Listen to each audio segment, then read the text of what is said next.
Good afternoon, students. Biology class 8th chapter 2, that is cell, the basic unit of life చాప్టర్ని ఈ వీడియోలో మనం discuss చేద్దాం. మొదటగా అసలు బేసిక్ యూనిట్ అంటే ఏంటి? ఏ స్ట్రక్చర్ అయినా తయారవ్వాలంటే స్ట్రక్చర్కి కొన్ని యూనిట్స్ పేర్చుకుంటూ ఒకదానికొకటి పేర్చుకుంటూ పోతే అది ఒక స్ట్రక్చర్ లాగా తయారవుతుంది. ఫర్ ఎగ్జాంపుల్, ఇల్లు కట్టాలనుకోండి, ముందుగా గోడలు కట్టాలి. గోడల్ని మనము బేసిక్ యూనిట్స్గా తీసుకుంటాం. ఏవి? బ్రిక్స్ కానీ సిమెంట్ బ్లాక్స్ కానీ ఇలాగా ఒక్కొక్క యూనిట్ని పేర్చుకుంటూ పోతే గోడలు తయారవుతాయి. ఇవి 4 వైపులా పేర్చి పైన ఒక రీఫ్ పరిస్తే దాన్ని మనం ఒక హౌస్ అంటున్నాం. అంటే ఒక స్ట్రక్చర్ తయారవడానికి బేసిక్గా మనం కొన్ని యూనిట్స్ని వాడుకుంటాం అన్నమాట. అలాగే మానవ శరీరం కానీ ఎనీ ఆర్గనిజం అవి తయారవ్వాలంటే వాటికి కూడా బేసిక్ యూనిట్స్ అవసరం. ఆ బేసిక్ యూనిట్స్ని మనం సెల్ అంటున్నాం. ఈ సెల్ గురించిన జరిగిన రీసెర్చ్, అది ఎలా కనిపెట్టారు ఏంటి అనేది మనం నెక్స్ట్ స్లైడ్స్లో చూద్దాం. ఓకేనా?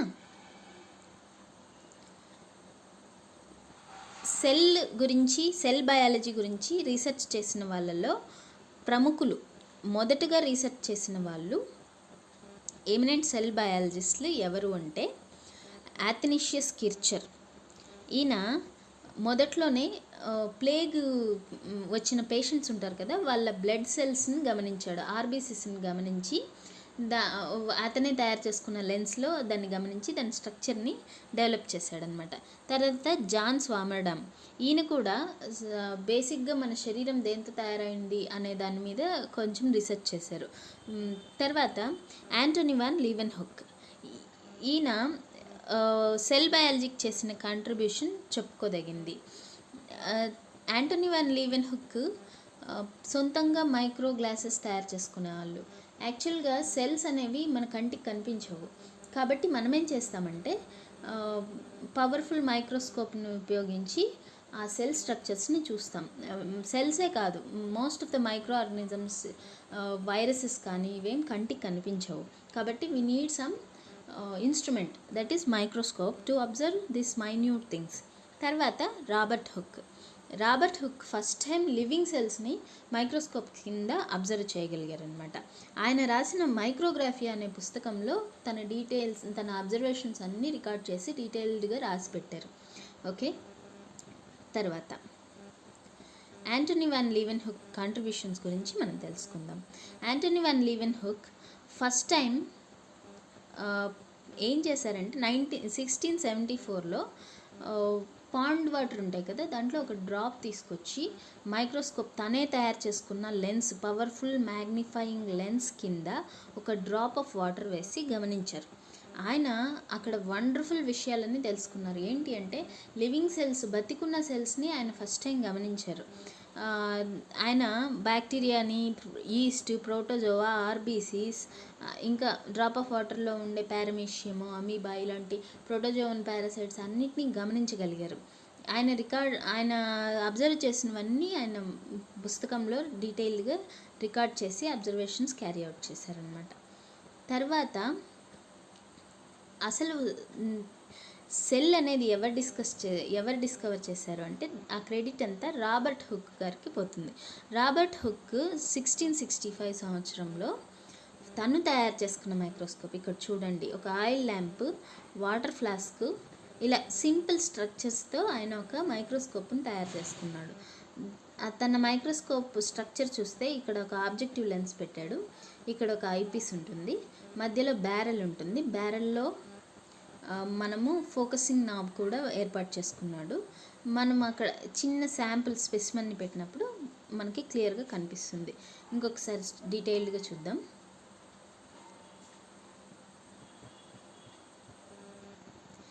ఆయన తయారు చేసుకున్న సింపుల్ మైక్రోస్కోప్ ఇది. ఇక్కడ స్పెసిమెన్ పెట్టుకోవచ్చు, ఇక్కడ ఆబ్జెక్టివ్ లెన్స్, స్పెసిమెన్కి దగ్గరగా ఉన్న లెన్స్ని ఆబ్జెక్టివ్ అంటారు, ఇక్కడ ఫోకస్ చేసుకోవచ్చు. తర్వాత బ్యారెల్ ఉంటుంది. తర్వాత పైన చూస్తే వి ఫైండ్ ద ఐపీస్. ఇలాగా తయారు చేసుకున్న పుస్తకంలో ఆయన రాసుకున్నాను అనమాట. ఈయన దేన్ని అబ్జర్వ్ చేశాడు సెల్స్ని అంటే, ఫస్ట్ కార్క్ సెల్స్ ఉంటాయి కదా, మనం ల్యాబ్లో బాటిల్స్ స్టోర్ చేసుకోవాలంటే గ్లాస్ బాటిల్స్ కానీ, లేకపోతే ఈవెన్ వైన్స్ ఉంటాయి, వీటన్నిటిని స్టోర్ చేసుకోవాలంటే కార్క్ ఉపయోగిస్తాం. బిరడా అంటారు. ఈ కార్క్ దేని నుంచి తయారు చేస్తారంటే ఓక్ ట్రీ సాఫ్ట్ బార్క్ ఉంటుంది కదా, దాని నుంచి తయారు చేస్తుంటారు. అక్కడ ఓక్ ట్రీ నుంచి తయారు చేసిన కార్క్ సెల్స్ని ఆయన గమనించాడు. గమనించినప్పుడు ఎలాంటి స్ట్రక్చర్ చూశాడో తెలుసుకుందాం. రాబర్ట్ హుక్ అబ్జర్వ్ చేసిన తర్వాత ఆయనకి ఇలా కనిపించింది. మైక్రోస్కోప్ కింద కార్క్ను పెట్టి చూసినప్పుడు ఇలాంటి స్ట్రక్చర్స్ కనిపించాయి. ఇలాంటి స్ట్రక్చర్స్ అంటే ఇది ఒక హనీ కూంబ్ లాగా ఉంటుందన్నమాట. హనీ కూంబ్ లాగా సెల్స్ అన్నీ చిన్న చిన్నగా ఒకదాని తర్వాత ఒకటికి రెడీ అయ్యి కనిపించాయి. ఆయన ఏం కంక్లూడ్ చేశాడంటే ఇవి హనీ కూంబ్ స్ట్రక్చర్స్ సెల్స్ లాగా, క్యావిటీస్ లాగా కనిపించాయి కాబట్టి దానిని సెల్ అని పిలిచాడు. ఎందుకంటే లాటిన్లో సెల్ అంటే లిటిల్ రూమ్ అని అర్థం, కాబట్టి ఆ పేరు పెట్టాడు. అండ్ దాన్నే మనం ఇప్పుడు కూడా వ్యవహారంలో వాడుతున్నాం. రాబర్ట్ హుక్ చేసిన ఫస్ట్ సిగ్నిఫికెంట్ అబ్జర్వేషన్.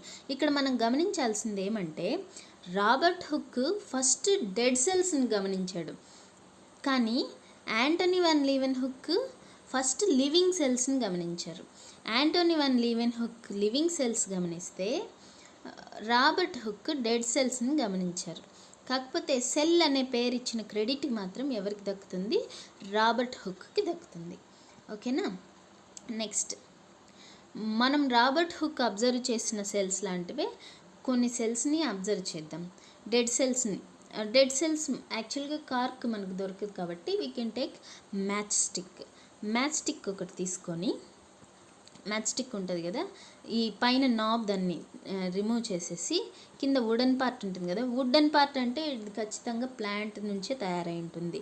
ఈ వుడెన్ పార్ట్ తీసుకొని దాన్ని 2-3 అవర్స్ దాన్ని నీళ్ళల్లో నానబెట్టేసేయాలి. నానబెట్టేస్తే మొత్తం సాఫ్ట్గా ఇదంతా విడిపోతుంది కదా. విడిపోయిన తర్వాత దాన్ని బాగా స్మాష్ చేసి ఒక గ్లాస్ స్లైడ్ తీసుకొని, గ్లాస్ స్లైడ్ మీద చిన్న చిన్న కట్ చేసిన ముక్కల్ని ఒక స్మాల్ పీస్ తీసుకొని వేయాలి. దాని మీద వాటర్ డ్రాప్ వేసి దాని మీద కవర్ స్లిప్, చిన్న పల్చటి గ్లాస్ ముక్క కవర్ స్లిప్, బబుల్స్ రాకుండా ఉండడానికి. బబుల్స్ వస్తే మళ్ళీ మైక్రోస్కోప్ కింద అబ్జర్వ్ చేయడానికి మనకు ఇబ్బంది అవుతుంది.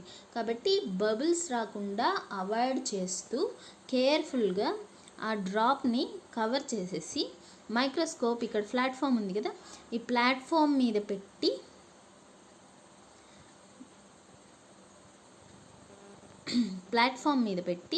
అక్కడ అబ్జర్వ్ చేయొచ్చు. ఇక్కడ మనం మైక్రోస్కోప్ పిక్చర్ చూస్తే మనకు కొన్ని విషయాలు అర్థమవుతాయి. ఏంటి అంటే ఇది ఐ లెన్స్, ఇక్కడ ఆబ్జెక్టివ్ లెన్స్ ఉంటుంది, అడ్జస్టింగ్ నాబ్స్ ఉంటాయి. ఓకేనా. సో అలా అబ్జర్వ్ చేస్తే మనకేం కనిపిస్తుంది అంటే మనం కూడా అలాంటి డెడ్ సెల్స్నే గమనించవచ్చు. ఇక్కడ చూడండి, ఇది ఫోల్డ్ మైక్రోస్కోపీ, తక్కువ కాస్ట్లో వస్తుంది ఫోల్డ్ మైక్రోస్కోప్. దాని కింద అబ్జర్వ్ చేసిన వుడ్ సెల్స్ ఇలా కనిపిస్తాయి. ఇది కూడా క్యావిటీస్ లాగే ఉంది చూడండి, same like that of cork cells. ఓకేనా. డెడ్ సెల్స్ని మనం గమనిస్తున్నాం, గుర్తుపెట్టుకోండి. తర్వాత ఈ డెడ్ సెల్స్ని అబ్జర్వ్ చేసిన తర్వాత దాని డయాగ్రామ్ కూడా మనం అబ్జర్వేషన్ నోట్బుక్లో వేసుకోవాలి. నెక్స్ట్ యాక్టివిటీ 2లో ఇప్పుడు లివింగ్ సెల్స్ని అబ్జర్వ్ చేయబోతున్నాం. Living cells onion peel cells అంటే మనం ఆనియన్ లేయర్గా వచ్చేస్తుంది కదా కాడ, ఆ లేయర్గా వచ్చిన వాటిని మనం జాగ్రత్తగా కేర్ఫుల్గా రిమూవ్ చేస్తే కింద థిన్ లేయర్, ఒక పేపర్ కూడా కాదు, గ్లాస్ లాగా థిన్ లేయర్ బయటకు వస్తుంది కింద ఇన్నర్ సర్ఫేస్లో. ఆ ఇన్నర్ సర్ఫేస్లో దాన్ని తీసి ఇలాగా జస్ట్ ఆనియన్ ఒక లేయర్ కట్ చేస్తాము. ఒక లేయర్ కట్ చేసి దానికి మళ్ళీ కింద సైడ్ నుంచి ఇలా రిమూవ్ చేస్తే థిన్ లేయర్ బయటకు వస్తుంది. ఈ థిన్ స్లైస్ని మనం తీసుకొని దాన్ని మైక్రోస్కోప్ కింద పెట్టి సేమ్ ఇంతకుముందు చేసాం కదా ప్రొసీజర్, ఆ ప్రొసీజర్ ప్రకారంగానే ఒక గ్లాస్ స్లైడ్ తీసుకొని దాంట్లోకి వేసి, కావాలంటే మనం ఒక స్టెయిన్ కూడా వేసుకోవచ్చు. కలర్ బాగా కనిపించాలంటే స్టెయిన్స్ వేసుకోవచ్చు. సాఫ్రాన్ అండ్ స్టెయిన్ మనం మామూలుగా ఎక్కువ వాడతాము. ఆ సాఫ్రాన్ అండ్ స్టెయిన్ తీసుకొని దాన్ని బాగా కట్ చేసి మనం మైక్రోస్కోప్ కింద అబ్జర్వ్ చేస్తే ఇలా కనిపిస్తుంది structure. Similar structure, almost similar structure, but ఇది ఇంకా లైవ్లీగా ఉంటుంది. సెల్స్ మధ్యలో సెంటర్లో ఇలా ప్రామినెంట్గా ఒక ట్రాన్స్లూసెంట్ ఏరియా కూడా కనిపిస్తుంది నియర్ సర్క్యులర్ స్పాట్. ఇది ఇంకా లివింగ్ సెల్ కాబట్టి ఇంకా మనకి బబ్లీగా ఉంటాయి అన్నమాట. ఓకే, సో ఇలాగా మనం లివింగ్ సెల్స్ని గమనించడానికి ఆనియన్ పీల్ సెల్స్ని వాడచ్చు. తర్వాత యాక్టివిటీ 3లో ఇందాక ఆనియన్ పీల్ సెల్స్ ప్లాంట్స్ నుంచి తీసుకొచ్చిన సెల్స్ కాబట్టి ఇక్కడ ఏం చేస్తున్నామంటే అనిమల్ సెల్స్ అబ్జర్వ్ చేస్తున్నాం. మనం అనిమలే కదా, కాబట్టి మన చీక్ ఇన్నర్ సైడ్ ఉంటుంది కదా, దాన్ని వుడెన్ స్టిక్తో చిన్నగా గోకితే ఆ వుడెన్ స్టిక్తో గోకినప్పుడు కొన్ని సెల్స్ మనకి స్టిక్ మీదకి వచ్చేస్తాయి. ఆ స్టిక్ మీదకి వచ్చిన సెల్స్ని స్లైడ్ మీద వేసి సేమ్ ప్రొసీజర్ గ్లాస్ స్లైడ్ మీద వేసి ఇంకొక వాటర్ డ్రాప్ యాడ్ చేసి వాటర్ డ్రాప్లో బబుల్స్ లేకుండా దాని మీద స్లిప్ కవర్ చేసి మైక్రోస్కోప్ కింద పెట్టి చూస్తే మనకు ఇలా కనిపిస్తాయి. చాలా తేడా ఉంటుంది ఆ ప్లాంట్ సెల్స్కి అనిమల్ సెల్స్కి. ఏంటి తేడాలు అనేది కూడా మనం గమనిస్తాం. దీని అబ్జర్వేషన్ కూడా మనము నోట్బుక్లో వేసుకుంటాం. తర్వాత ఇందాక మనం చూసినాం కదా, మధ్యలో ఒకటి నియర్ సర్క్యులర్ స్పాట్ ట్రాన్స్లూసెంట్గా ఉంది చూడండి. ఇది ఏంటి అంటే దీన్ని ఎవరు కనుక్కున్నారో ఫస్ట్ దాని అబ్జర్వేషన్ ఏంటి చూద్దాం. దాన్ని మనం న్యూక్లియస్ అంటాం. న్యూక్లియస్ అనేది చాలా important part of a cell ఫంక్షన్స్ని కానీ సెల్ నుంచి ఒక జనరేషన్ నుంచి ఇంకో జనరేషన్కి ఇన్ఫర్మేషన్ క్యారీ అవుట్ చేయడం కానీ అవన్నీ ఫంక్షన్స్ న్యూక్లియసే చూసుకుంటుంది. So it is the centre, heart and soul of a సెల్లో ప్రామినెంట్గా సెల్ తర్వాత కనిపించే బెస్ట్ పార్ట్ న్యూక్లియస్. ఈ న్యూక్లియస్ కనిపెట్టిన క్రెడిట్, రిపోర్ట్ చేసిన క్రెడిట్ రాబర్ట్ బ్రౌన్కి దక్కుతుంది. యాక్చువల్గా ఈయనకంటే ముందు చాలామంది రీసెర్చ్ చేశారు. ఎవరు అంటే ఫెలిస్ ఫౌంటానా చెప్పుకోవచ్చు పేరు. ఫెలిస్ ఫౌంటానా ఫస్ట్ టైం ఒక న్యూక్లియస్ని అనిమల్స్ బాడీ ఉంటుంది కదా, అనిమల్ బాడీలో ఎపిథీలియల్ సెల్స్. ఎపిథీలియల్ అంటే ఏంటి అంటే మన అవుటర్ లేయర్, ఇప్పుడు స్కిన్ ఉంది కదా, స్కిన్ పైన అవుటర్ లేయర్ని ఏమంటాము ఎపిథీలియల్ టిష్యూ అంటాం, ఎపిథీలియల్ సెల్స్ అంటాం. ఆ సెల్స్లో ఫస్ట్ టైం ఆయన న్యూక్లియస్ని గమనించారు. ఆయనే కాదు, ఇంకా తన తర్వాత వచ్చిన సైంటిస్టులు కూడా చాలామంది రిపోర్ట్ చేశారు. కానీ దాని గురించి ఎక్కువగా రీసెర్చ్ చేసిన క్రెడిట్ మాత్రం రాబర్ట్ బ్రౌన్కే దక్కుతుంది. రాబర్ట్ బ్రౌన్ ఏం చేశారంటే సెవరల్ సెల్స్ తీసుకుని దాంట్లో న్యూక్లియస్ ఎలా ఉందో అబ్జర్వ్ చేసి ఆయన ఏం కనుక్కున్నారు అంటే ప్రతి సెల్లోనూ న్యూక్లియస్ ఉంటుంది అని రిపోర్ట్ చేశారు. సో అందుకనే మనము డిస్కవరీ ఆఫ్ న్యూక్లియస్ క్రెడిట్ మాత్రం రాబర్ట్ బ్రౌన్కి ఇస్తాం. దో ప్రీవియస్లీ చాలామంది దాన్ని రిపోర్ట్ చేశారు, కానీ రాబర్ట్ బ్రౌన్ మాత్రం దాని మీద ఎలాబరేట్ రీసెర్చ్ చేశారు కాబట్టి రాబర్ట్ బ్రౌన్ గారికి మనం క్రెడిట్ ఇస్తాం. ఈయన ఫస్ట్ టైం ఆర్కిడ్ లీవ్స్లో ఎపిథీలియల్ సెల్స్ ఉంటాయి కదా, లీవ్కి పైన పార్ట్, ఆ సెల్స్లో ఫస్ట్ టైం ఆయన న్యూక్లియస్ని గమనించారు. ఆయన గమనించిన న్యూక్లియస్ ఫోటో ఇలా ఉంటుంది, ఇలా కనిపిస్తే మనము దీంట్లో ఏమేమి ఉన్నాయో చూడండి. యాక్చువల్గా ప్రతి సెల్లోనూ నియర్ సర్క్యులర్ ట్రాన్స్లూసెంట్ పార్ట్ కనిపిస్తుంది కదా, దాన్ని మనం న్యూక్లియస్ అంటాం. దీంతోపాటు we have also seen stomata. You can see stomata here. Stomata గురించి మనం 6th క్లాస్ నుంచి చదువుకుంటున్నాం. ఏంటి స్టొమాటా అంటే ఒక ప్లాంట్ తన వాటర్ని ఎక్స్చేంజ్ చేసుకోవడానికి, గ్యాసెస్ ఎక్స్చేంజ్ చేసుకోవడానికి నోజ్ లాగా వాడుకుంటుంది. ఈ స్టొమాటో ఎక్కడుంటుందిరా అంటే లీఫ్ కింద సర్ఫేస్లో ఉంటుంది. ఈయన ఈ విధంగా న్యూక్లియస్ని రిపోర్ట్ చేసిన ఇయరు 1831. అంటే ఫస్ట్ సెల్ డిస్కవర్ చేసిందేమో 1650 ఇయర్లో, కానీ దాని తర్వాత 150 సంవత్సరాల గ్యాప్ తర్వాత సెల్ లోపల ఏముంది అనేది ఇప్పుడు కనిపెట్టారు. అంటే అంతకుముందు అంతా ఏమనుకున్నారు, cell is the basic unit అనుకున్నారు. సెల్ని మళ్ళీ డివైడ్ చేయలేనేమో అనుకున్నారు, కానీ సెల్ని కూడా మనం డివైడ్ చేయొచ్చు. సెల్స్లో కూడా రకరకాల ఫంక్షన్స్ చేసే రకరకాల పార్ట్స్ ఉంటాయి. That we elaborately see in next part. Next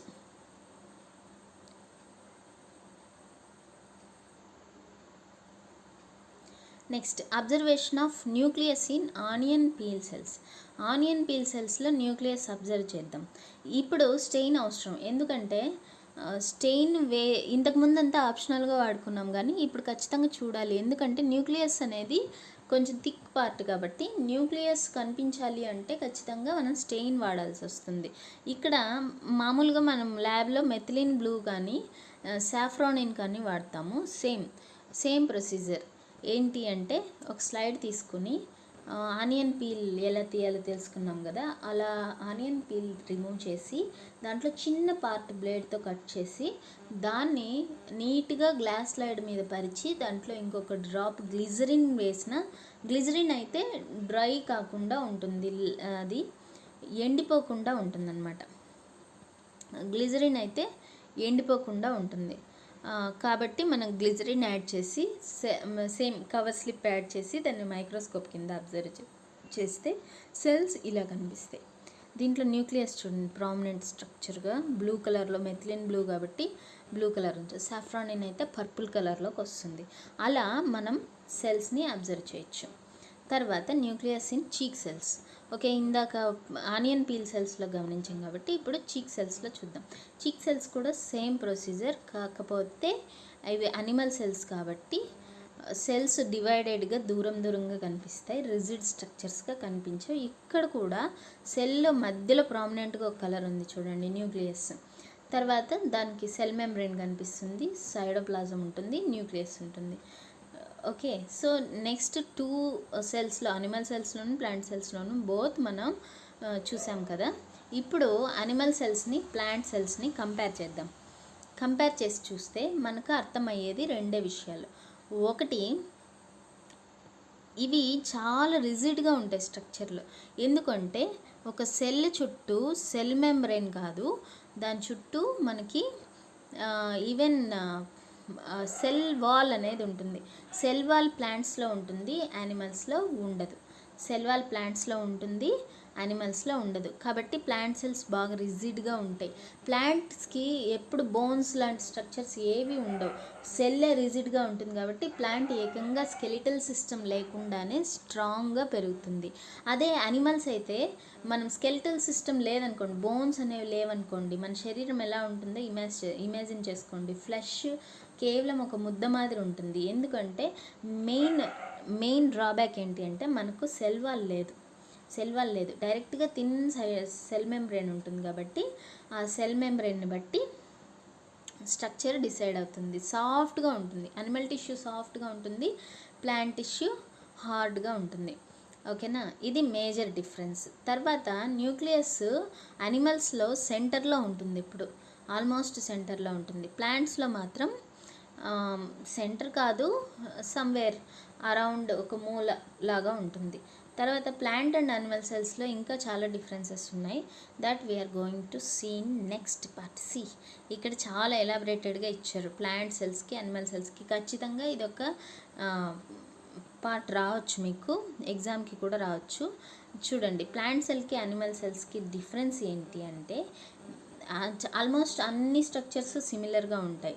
ribosomes ఉంటాయి, లైజోజోమ్స్ ఉంటాయి, న్యూక్లియస్ ఉంటుంది, న్యూక్లియోలస్ ఉంటుంది, మైటోకాండ్రియా ఉంటుంది, ఎండోప్లాస్మిక్ రెక్టికులం ఉంటుంది, స్మూత్ రఫ్ 2 టైప్స్ ఉంటాయి, వ్యాక్యూల్స్ ఉంటాయి. వ్యాక్యూల్స్ అంటే ఖాళీ స్థలాలు అనమాట.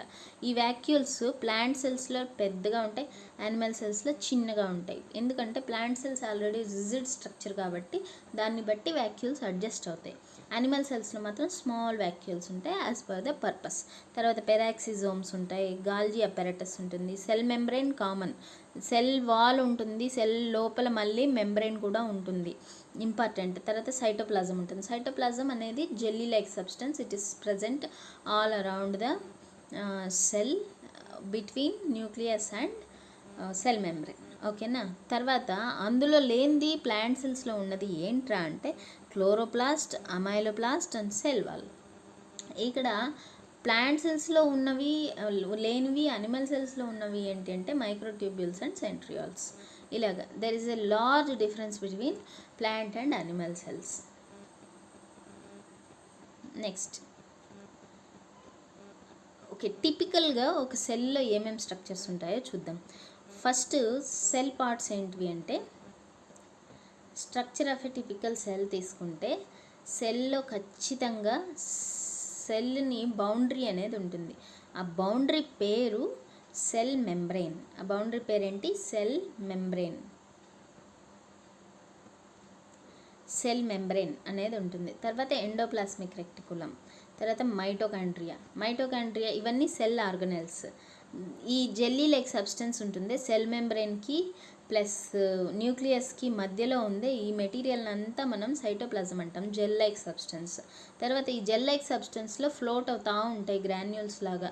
వీటినే మనము సెల్ ఆర్గానెల్స్ అంటాం. న్యూక్లియోలస్ కూడా కాదు, vacuoles are cell organelles, endoplasmic reticulum, mitochondria, ribosomes, all these are cell organelles.